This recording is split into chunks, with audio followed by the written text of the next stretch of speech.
Good evening. Welcome to tonight's scary bedtime story to help you fall asleep. Please comment below and tell me where you are watching from and what time it is there. I didn't expect to be out that late. It was just supposed to be a quick run, grab some groceries and swing by Toys R Us to pick up a birthday present for my daughter. Sophie was turning 6 that weekend, and she'd been going on and on about this big stuffed golden retriever she'd seen on a shelf the last time we'd gone together. She had a soft spot for anything with floppy ears and big eyes. I figured I'd surprise her. David, my husband, stayed home with her. He was off work that day, and she had begged him to let her paint his nails. I left to the sound of giggles and the smell of microwave popcorn. It had been a long week, and shopping alone, even late at night, felt like a rare kind of quiet. It was early April.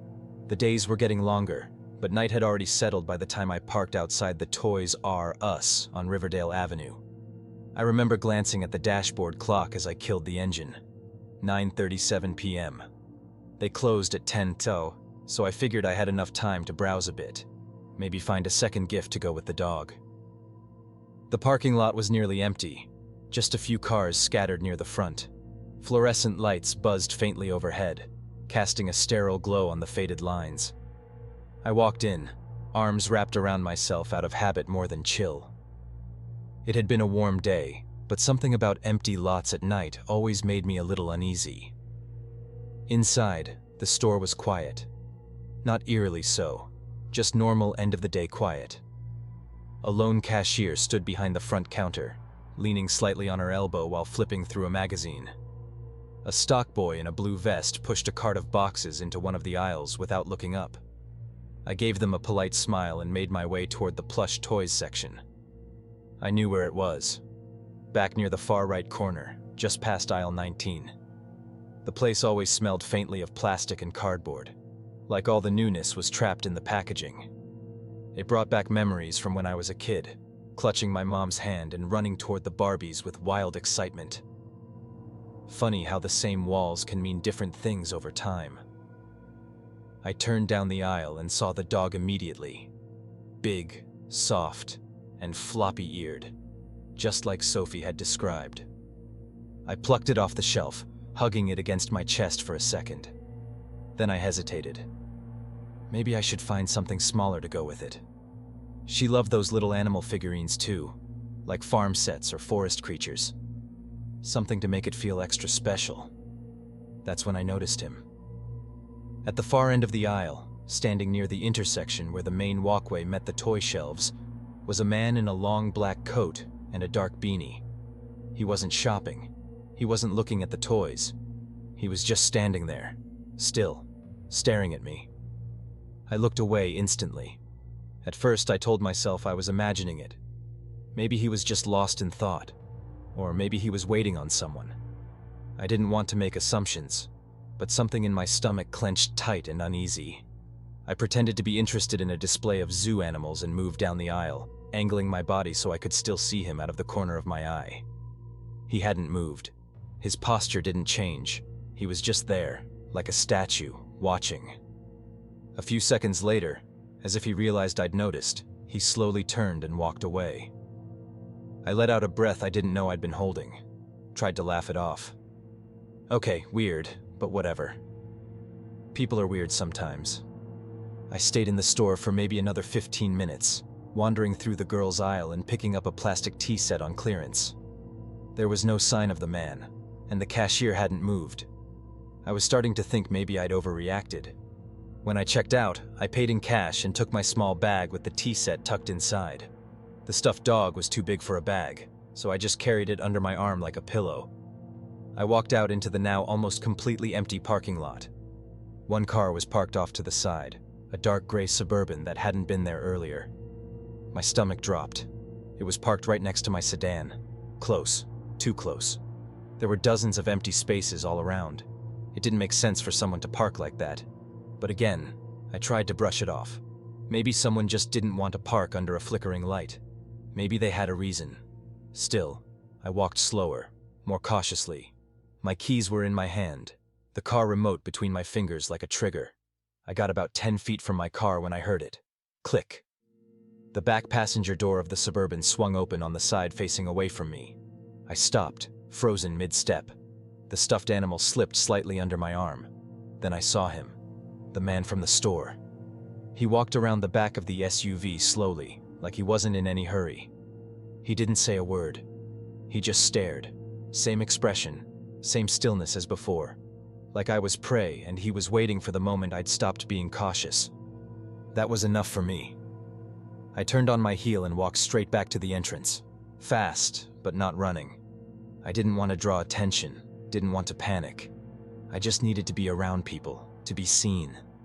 Back inside, the cashier glanced up, surprised. "Forget something?" she asked casually. I nodded, not really answering, and walked toward the back of the store again. I took out my phone and called David. My hands were shaking. He picked up on the second ring. "Hey, everything okay?" "There's a guy," I said quietly. "He was watching me in the store. He's outside now, parked next to my car." There was silence. Then in a firm voice he said, "I'm coming right now. Don't go outside." "I'm staying in here," I whispered. "Just hurry, okay?"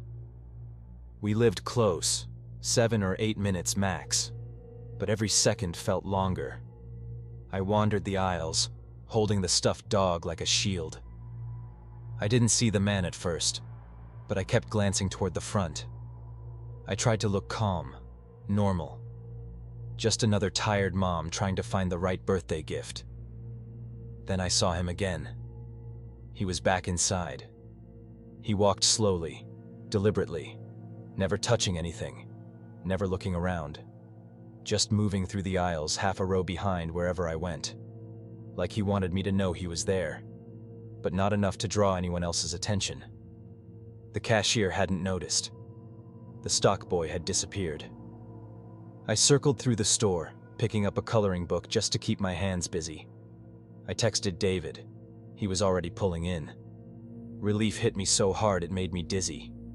I moved back toward the registers to buy the coloring book, and as I got in line, he got in line too, right behind me. He didn't have anything in his hands. I could feel the hair on the back of my neck rising. I kept my eyes forward, paid quickly, then turned and walked out the door without a word. This time, I saw David. He was parked just across from my car, engine still running, door already cracked open. He stepped out the moment he saw me. That's when it all happened fast. The man behind me veered sharply, heading left instead of following me straight out. He jogged around to the passenger side of his Suburban and climbed in quickly, slamming the door. David saw it all. He came over and walked me to our car. "You okay?" he asked, looking over his shoulder. I nodded. "That's him." The Suburban started backing out before we even reached our car. It peeled out of the lot, tires squealing slightly, no headlights on. We didn't follow. We didn't call the cops. I don't know why. We just wanted to go home. I didn't sleep that night. Every sound made me check the windows. Every time headlights passed by the front of our house, I felt my throat tighten. For days, I wondered what would have happened if I'd gone to my car a little faster, if David hadn't come when he did, if the man had been bolder. I started carrying pepper spray after that. I never went to Toys R Us at night again, or any store really, unless it was daylight and the parking lot was full. It's been 20 years, but even now, sometimes when I'm walking down an aisle alone at night, I feel that same pressure, that same sense that someone's watching, waiting. And I always check to make sure no one's parked too close. I used to think that toy stores were the safest, happiest places in the world. You know the kind. Bright fluorescent lights, music playing over the speakers, shelves packed with Barbies, Legos, Hot Wheels, and the latest noise-making gadgets designed to drive parents crazy. For me, that place was Playland, just past the big shopping plaza off Oakview Road. It wasn't fancy, but it felt like magic to a kid. Back then I was 9, and my best friend Zoe was 10. We were inseparable, always staying over at each other's houses, making friendship bracelets, pretending to run our own doll hospitals. That day, Zoe's mom and mine had taken us on a Saturday toy run as a reward for finishing a school project early. We'd begged them all week. I remember it so clearly. The smell of new plastic, the crinkle of shrink-wrapped board games, and the little squeak our shoes made on the waxed floor tiles. It was supposed to be just another fun afternoon. I remember the details because it all started so normally. It wasn't stormy outside, no flickering lights, no signs. That's what makes it worse somehow. When the worst moment of your life starts on a day that felt so normal, you never get to trust normal again. We were standing near the back of the store, in the dolls aisle, comparing the new Bratz packs, when the intercom crackled. At first, I didn't think much of it. The Playland employees always used the PA to call for cleanups or ask for a manager at the front. It buzzed twice, like usual, but instead of the usual cheerful voice of Mark, the stocky, gray-vested employee who always reminded me of my uncle, a woman's voice came through, panicked, screaming, "Ah, no, no, help me. He's got a chainsaw." I froze. The scream was so loud it distorted the speaker, bursting out in bursts of static. It was followed by this sickening revving noise, like someone gunning a chainsaw's engine. I looked at Zoe. Her face had drained of color instantly. Her lip quivered. The next sound, God, I still hear it sometimes when I'm trying to fall asleep, was wet, like something thick being torn open, followed by gurgling and more screaming. I didn't understand what was happening. I don't think anyone did at first. Kids started crying. Parents were spinning around, looking up at the ceiling, trying to figure out where the sound was coming from. The chainsaw roared again, and the woman on the intercom let out a final, sharp shriek that ended in a gurgling choke. Then silence. My stomach dropped. My legs wouldn't move. Zoe reached out and clutched my hand so tightly it hurt. "What was that?" she whispered. Her voice cracked. "Was that real?" I don't know," I stammered. I looked down the aisle toward the back stockroom doors. An employee rushed past, a teenage boy in a blue vest who looked just as panicked as we were. His walkie-talkie was hissing. I heard him say, "I don't know, man. I don't know. I just heard it too. It's coming from the main PA. Who the hell has the override?" Then came the second part. Another voice, same woman, came back over the loudspeakers. Only now her tone had changed. It was calm, robotic, too calm. "Children, bring your parents. Bring your bones. We need more. More. More." That's when the panic really started. Someone screamed in the front of the store. Not the speaker this time, an actual customer. Then another. It was like the sound triggered something primal in the crowd. A mom grabbed her toddler and bolted toward the exit. A man shoved his cart aside and sprinted down the action figure aisle. The stampede began. Zoe and I just stood there, frozen, until my mom came flying around the corner. "There you are," she gasped. "We're leaving, now." She grabbed my arm and Zoe's too, one hand on each of us, and pulled us fast down the aisle. The sound of running feet, crashing carts, and shouting filled the air. Zoe was crying now, tight, terrified hiccups of fear. My mom was muttering, it's okay, it's probably a prank. Just keep walking, eyes ahead, don't look back." We got to the front of the store, and that's when I saw it. People pushing past each other, some dropping toys, a few dragging crying kids.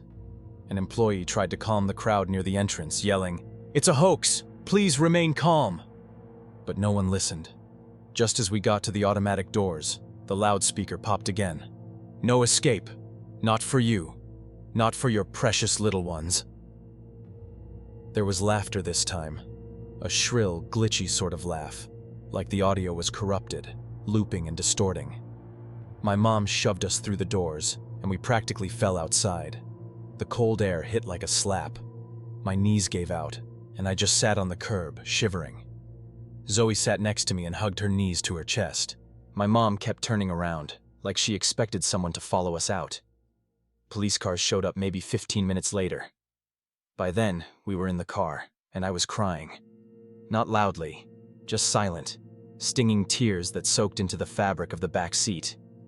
I remember asking, "Did someone get killed?" But my mom didn't answer. She was too busy giving her statement.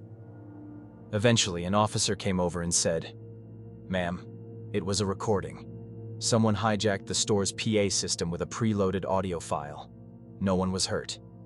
It was, well, an extremely disturbing prank.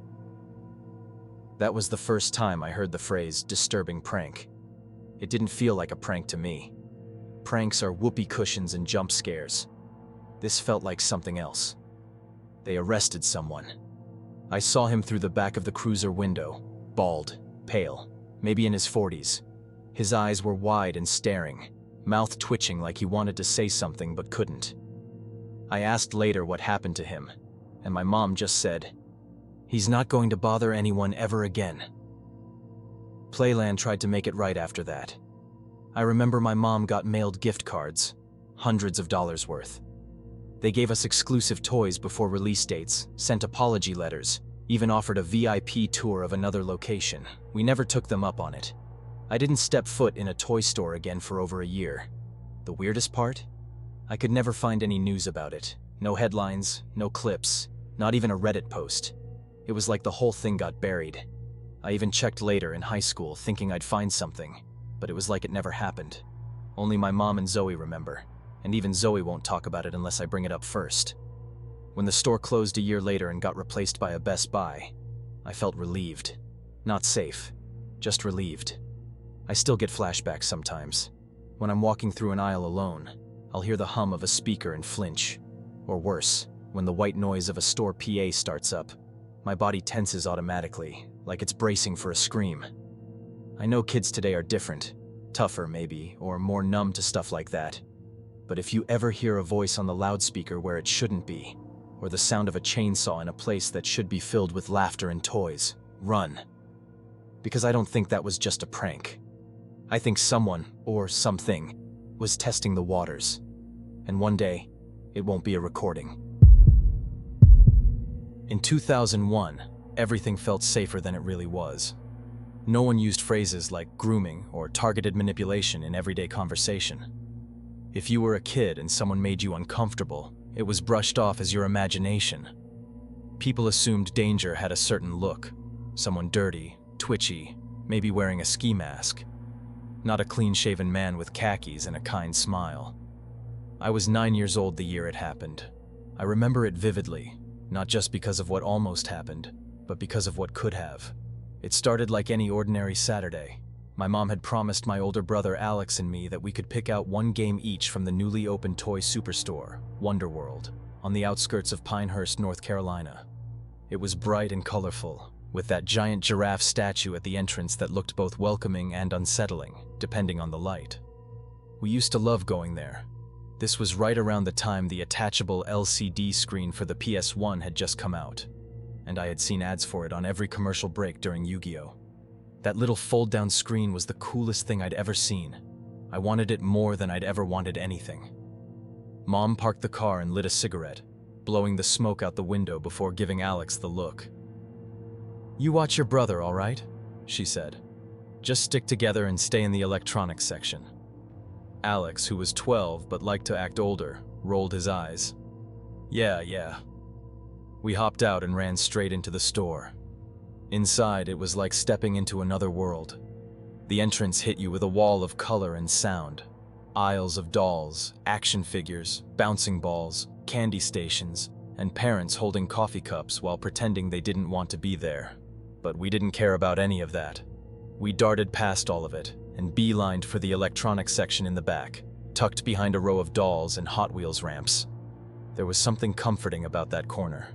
It had its own counter, its own cashier, and enough buzzing game demos to make you forget the rest of the world. I went straight to the display wall. Alex veered off to the aisle with game accessories. We didn't talk much while browsing. We both knew the deal. If we saw something amazing, we'd regroup and plan our case to Mom. I was flipping through game boxes when I noticed Alex wasn't alone anymore. He was standing at the far end of the aisle, a tall man next to him, mid-40s maybe, gray buzz cut, thin frame, dressed normal. Too normal. At first I thought he was a store employee, but he wasn't wearing the blue polo all the staff wore. No badge either. He leaned down slightly, one hand on the shelf like he was casually browsing, and the other holding something I couldn't make out. I saw Alex nod. Then he shook his head. Then the man leaned in again, his mouth barely moving. I felt something cold in my gut, but I didn't know why. The man stood straight again, patted Alex's shoulder, patted his shoulder, and walked away like nothing had happened. He passed right by me without looking, then disappeared around the doll aisle. I rushed to Alex. "What was that about?" I asked. Alex was quiet. His face looked weird, blank, like he was still processing. "He asked if I wanted something," he mumbled. I tilted my head. "What kind of something?" "He said he'd buy me anything I wanted, just if I did him a favor first." "What favor?" Alex didn't answer right away. He glanced toward the doll aisle where the man had vanished. "I don't know," he said. "He didn't say. Just told me to follow him outside." "You didn't, right?" I asked. "No." Alex looked down. "But I almost did. I didn't get it.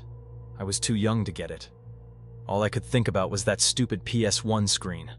Some weird part of me thought maybe the guy really was giving away free stuff. Maybe he was rich. Maybe he just wanted to be nice. I almost ran after him myself, but Alex grabbed my arm and said, "Don't be stupid. Come on, let's find Mom." We found her near the front, talking to someone at customer service about a return. "Mom," Alex said quickly. "A man just talked to me. He wasn't staff. He was weird. He tried to get me to follow him." Mom narrowed her eyes. "What kind of man?" Alex and I both turned toward the big glass doors at the front of the store. That's when I saw him again. He was standing across the street, just outside a green Jeep with no license plate on the front. His hands were in his pockets. He was watching us. I pointed. "That's him." The second we looked, he got in the Jeep and drove off. Mom went straight to the manager. The police were called, but nothing ever came of it. The man hadn't technically done anything illegal. He hadn't touched us, hadn't taken us anywhere. No cameras caught the conversation, just a blurry image of him walking out the exit.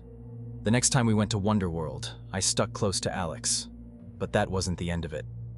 4 months later, I went back to Wonderworld with a different friend, my best friend at the time, Miguel. We'd both earned good grades on our report cards, so Miguel's mom treated us to a toy run. We were obsessed with Star Wars, specifically Mace Windu's purple lightsaber. "Bet I get one before you," Miguel said as we dashed down the aisles. "No way," I said. "You pick slow." We turned into the aisle where the lightsabers were kept, talking over each other like excited kids do. And then everything went quiet. Too quiet. It was like someone hit mute on the world. The music in the store, normally faint background jingles, stopped mid-note. The fluorescent lights above flickered slightly. Then came the voice. It came from the ceiling speakers. Not loud, but clear. It wasn't a normal announcement. It wasn't even words I could understand.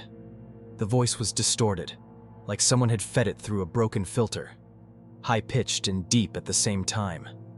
It spoke in slow, rhythmic pulses, like a chant. I caught fragments of phrases, words that sounded biblical, but wrong, twisted. Miguel stopped mid-sentence. "What the hell is that?" I didn't answer. I couldn't. We both just stood there, frozen, listening. I wanted to run, but I didn't move. And then, just as suddenly as it started, the voice cut out and a scream replaced it. A real scream. A child's scream. It echoed from somewhere deeper in the store, followed by a loud crash, like shelves falling over. Then another scream. People started running. A mother came sprinting around the corner, holding a little girl by the arm. An employee yelled something about a code red over the intercom. Miguel grabbed my hand. "We need to go." We pushed our way through the chaos, dodging carts, crying kids, frantic parents. When we got outside, the parking lot was full of people. Police showed up within minutes. They never told us what really happened. Rumors spread quickly. Some said a man had tried to grab a kid and barricaded himself in the back storage area. Others said someone hacked the store's announcement system and played something satanic over the speakers. Officially, they blamed it on a technical glitch and an unrelated incident involving a falling shelf. But we knew better. I never went back to that store. It closed a year later. Some said it was because of declining sales. Others said it was because 3 separate kids had gone missing within 2 months, all last seen at different Wonderworld locations. I don't know what really happened, but sometimes, when I can't sleep, I still hear that voice, low, rhythmic, like a chant, promising something I never asked for. And every time I pass by a toy store, I wonder if someone else is hearing it now, if they're listening, if they'll follow. I was 20 years old the year I nearly quit school, insanity, all in one night. Back then, I was working part-time at a toy store in a decaying mall in Mapleton, Indiana. It was called Eastridge Center, though there was nothing center about it. Half the storefronts were empty, the roof leaked near the old J.C. Penney, and there was always a faint mildew smell in the hallway near the food court. Still, the toy world stayed busy, especially during the holidays. I started there the summer after my sophomore year. It wasn't a bad gig, all things considered. I stocked Legos, reset end caps, cleaned up messes from sugar-high kids, and got a paycheck that helped with textbooks and groceries. Most of the time, I was in the back unloading trucks, wearing headphones until a manager barked at me to help up front. It was manageable. I didn't love it, but I didn't hate it. Until November. Until that Black Friday. Let me explain something about holiday retail, especially in a place like Toy World. It's not fun. It's not jolly. It's war. Parents turn into animals. Polite manners get thrown out like defective Barbies. And every year, there's always one hot toy that makes people lose their damn minds. In 2015, it was the BB-8 droid from Star Wars: The Force Awakens. You remember it? The little rolling ball robot with the dome head that chirped like R2-D2's caffeinated cousin. Every kid wanted one. Every parent had to get one. We had a wall of them in the stockroom, until we didn't. November 26, 2015. Black Friday. I'd been up since 3:45 a.m. The store opened at 5 o'clock, but staff had to be there early for prep, which was a fancy way of saying, stack as many BB-8 units as humanly possible near the entrance before the mob tramples you. I clocked in, stretched, and joined Marco in the stockroom. Marco had been working there longer than anyone. Skinny guy, always wore headphones, used to be in the Navy. He gave me a half smile. "You ready for this mess?" he asked. I laughed bitterly. "Hell no. I already called my mom and told her I loved her." By 4:58, a small crowd had gathered outside the glass doors. Parents, teenagers, some adults alone. Some had camped out all night. You could see them bouncing on their heels, gripping flyers, whispering to each other like it was a heist. Jesus, I muttered, my breath fogging in the cold. Why are they like this? Mal security, 3 guys who looked barely older than me, stood near the doors, trying to act important. One had a walkie clipped to his shoulder. Another kept glancing at his phone. Our store manager, Vanessa, gave us a pep talk in the employee hallway. She was in her late 30s, blonde, wore chunky necklaces, and always had this twitchy energy like she was running on pure caffeine and spite. "Be alert, be helpful, be fast," she said. "If someone asks you where BB-8 is, take them directly to it. Don't point. Don't say over there. Walk them to it. If they ask about the price, say, that's the lowest price of the season. If they argue, smile and call a manager." "Got it." Everyone nodded. "Smile," she barked. "Make it look like you love your job." 5 o'clock a.m. sharp. The doors opened. The first wave of customers poured in like a dam breaking. No exaggeration. People ran. An older woman tripped over a cart and face-planted onto the tile. Her daughter screamed at a random man for pushing her mother, even though the man hadn't touched anyone.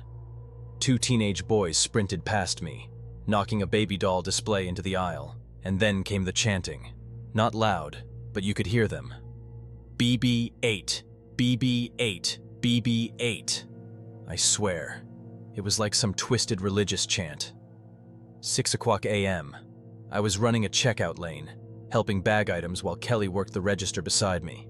She was only 19, wore glittery eyeliner, and had a deadpan voice that made every customer interaction sound like it drained her soul. We were already fried. "Price match this with Target," one man demanded. Kelly didn't even blink. "It's Black Friday. Price matches aren't allowed today." "That's illegal," he snapped. "No, it's not. I want a manager." "Sure," she said, then turned and walked away without explanation. I admired that about her. I kept bagging. Barbie, Nerf, Lego, Pokemon, and of course BB-8 droids. I must have bagged 24 of them by that point. My fingers were numb from the cold draft at the front door, and my feet already ached. That's when she showed up. She was thin, scary thin, wearing a floor-length coat that looked like it had once belonged to a rich grandmother. Her curly gray hair puffed out wildly in every direction, like steel wool on fire. No cart, no basket, just a BB-8 clutched to her chest like it was a newborn. She approached quietly, too quietly. Kelly rang her up. The woman never spoke, never blinked. $149.99, Kelly said flatly. She didn't flinch, pulled out a crumpled wad of cash and handed it over without a word. I grabbed a bag, slid the BB-8 inside, and reached for the receipt. And that's when all hell broke loose. A man, Asian, late 30s, clean-shaven, dressed in a windbreaker, lunged out of nowhere. He grabbed the gray-haired woman, not by the coat or the shoulder, but by the face. His fingers wrapped around her jaw like he was trying to rip it off, yanking her sideways with an animal snarl. She shrieked, bit down hard. I saw her jaw clench, then red sprayed across the counter. The man dropped to his knees, screaming. People screamed, backed away. The whole checkout area became chaos. The woman, still holding the BB-8, spat something out onto the tile, then bolted toward the exit. I stood frozen for half a second. "Call security!" Kelly shouted. I grabbed the walkie clipped to my belt and screamed into it. "We've got a medical emergency at checkout 3. Man bleeding and a fleeing suspect. Gray hair, long coat, carrying a BB-8. Security was nowhere. The man sat on the ground, cradling his hand. Blood oozed through his fingers, pooling on the floor. Someone screamed, "He's missing a finger!" I gagged. Kelly turned pale. "Is that it?" she whispered, pointing to something small near her foot. It was the fingertip. I grabbed a receipt roll, tore off a long strip, and gently wrapped it around the detached piece, trying not to look directly at it. I walked it to the break room and dropped it into a plastic sandwich bag, then shoved that into a cup of ice. The ambulance took 10 minutes, 10 long, cold minutes. We cleared customers away from the blood, but they still complained. "This line isn't moving. Can't you open another register?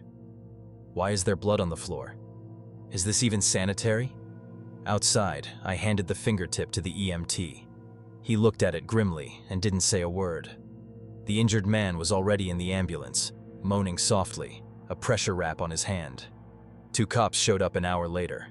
We showed them the security footage, grainy, packed with people. The woman was unidentifiable in the crowd by the time she hit the exit. No one caught her, no license plate, no clear footage. She was gone. I couldn't sleep that night.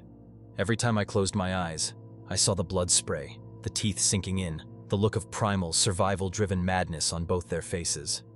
I lasted 4 more months, then I quit. Went into dental work instead. Still customer service, but quieter, safer. At least there, the blood was expected. Last year, for my birthday, my roommate got me a BB-8 as a gag gift, still in the box. I didn't laugh.